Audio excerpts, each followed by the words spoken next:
ஆற்றுல ஒரு பணத்தை புதைச்சதுக்கு அப்புறம் நிலா வெளிச்சம் வர ஆரம்பிச்சது. நாங்கள் 3 பேரும் அந்த வெளிச்சத்தில் நடக்க ஆரம்பித்தோம். மெதுவாக இருட்ட ஆரம்பித்தது.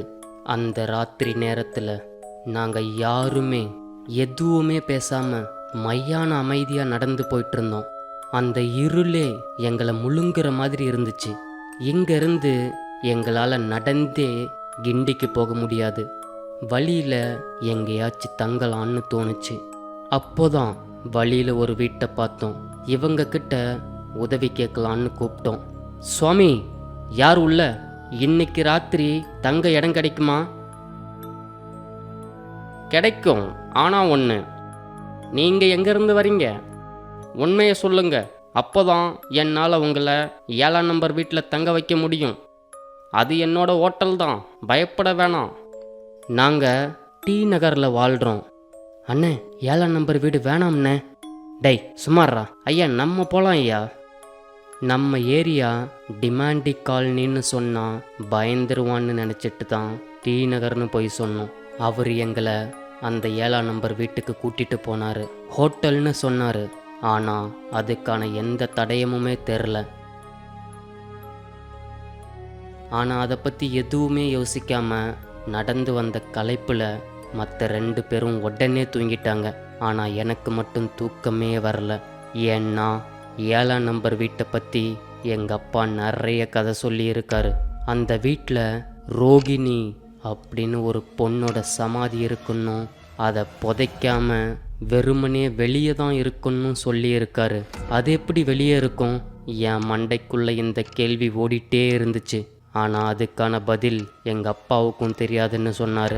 ஆனால் அந்த ரோகிணி தான் செய்யாத தப்புக்காக அவளை பட்னி போட்டே சாவடிச்சிருக்காங்க. அவளோட ஆவி இன்னைக்கும் அங்கே தான் இருக்குன்னு சொன்னார். தனக்கு சாப்பாடு தான் கிடைக்கல, ஒரு நல்ல சமாதியாவது கிடைக்கணும் அப்படின்னு ஆவியாக சுற்றிட்டு இருக்காளாம். அவள் அந்த ஹோட்டலில் இருக்கிற சவப்பெட்டிக்குள்ளே தான் இருக்காளாம். யாராவது ராத்திரி வீட்டில் தங்கினா அவங்க மூலமாக ஒரு பெரிய சமாதி கட்டணும்னு முடிவு பண்ணியிருக்கா. எப்பவுமே எனக்கு ஒரு கல்லறை கட்டுங்க அப்படின்ற சத்தம் அந்த ஹோட்டல்காரனுக்கு கேட்குமா. ஆனால் அந்த சத்தம் எங்கே வருதுன்னு தெரியாமல் பயத்தில் சாயங்காலம் 5 மணி ஆனதும் கடையை சாத்திட்டு வீட்டுக்கு போயிடுவான். ராத்திரியில் அவள் மட்டும்தான் இருப்பாள். இந்த நேரத்தில் தான் இந்த 3 பேரும் இங்கே வந்து மாட்டியிருக்காங்க. அவளால் சந்தோஷம் தாங்க முடியல. மெதுவாக அந்த திரைக்கு பின்னாடி கையை நீட்டுறான். அடுத்து அப்படியே வெளியே வந்து நிற்கிறான். அதை பார்த்து பேதிலால் பாபு சில மாதிரி ஆயிட்டான். மெதுவாக அவளோட ஆசையை நிறைவேற்ற வந்து நின்னான். தூக்கத்தில் சாவுறது எவ்வளோ பெரிய வரம். ஆனால் ஒருத்த மட்டும் முழிச்சிருக்கானே, அவளுக்கு ஆர்வம் தாங்க முடியலை. எந்த ஒரு கொலைக்கு முன்னாடியும் ஆந்த கத்துன்னு சொல்லுவாங்க. அதுக்கேற்ற மாதிரியே ஆந்தையும் கத்துச்சு.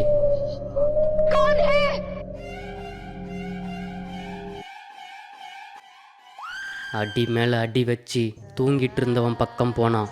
பாவம், என்ன நிம்மதியான ஒரு தூக்கம் இவங்களுக்கு.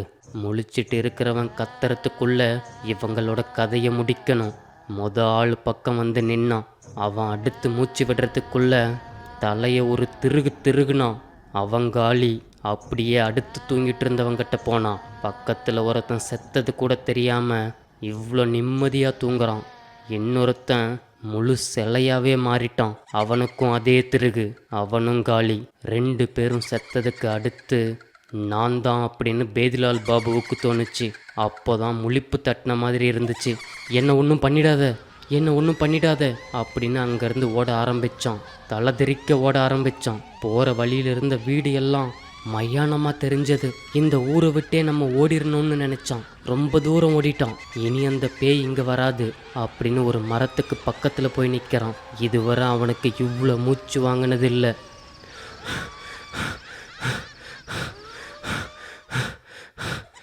மெதுவாக பின்னாடி திரும்பி பார்க்குறான். தூரத்தில் ஒரு கருப்பு உருவம் தெரியுது. திடீர்னு அது பக்கத்தில் வந்து நிற்குது. ஐயோ, என்னை விட்டுரு. அதுக்குள்ளே அவனை மேலே அனுப்பிட்டான். அவளோட ஆசை இனி நிறைவேறும் அப்படின்னு செத்த மாதிரி அவளும் அங்கேயே படுத்துட்டா.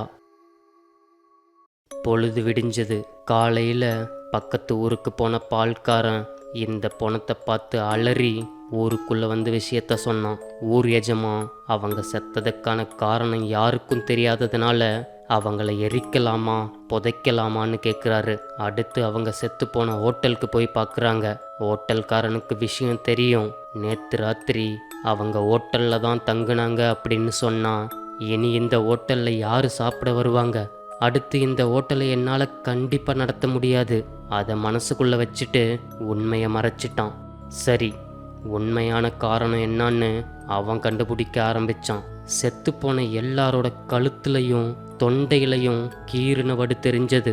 தொங்கிட்டு இருந்த திரையில இரத்தக்கரை இருந்துச்சு. அதோட பெரிய முடியும் இருந்துச்சு. கண்டிப்பா அது ஒரு பொண்ணோட முடியாக தான் இருக்கணும். அடுத்து ஊர்க்கரையில் போய் பார்க்குறாங்க. அந்த பொண்ணை பார்த்ததும் அவ தான் அந்த ஹோட்டல் சவப்பெட்டிக்குள்ள இத்தனை நாளாக இருந்ததுன்னு தெரிஞ்சது. இப்போ நான் ஹோட்டலுக்கு போகவா இல்லை இந்த ஊரை விட்டே போகவா? அப்போ ஊரில் இத்தனை நாளாக பேசிகிட்டு இருந்த ரோகிணி ஆவி இவதானா? அப்போ கல்லறை கட்டுங்கன்னு ஹோட்டலில் கேட்ட சத்தம் இவளோடது தானா? அப்படின்னா இதுக்கு ஒரே தீர்வு. எஜமா, இவளுக்கு ஒரு கல்லறை கட்டுங்க, அப்போ தான் என்னோட ஹோட்டலை நடத்த முடியும்.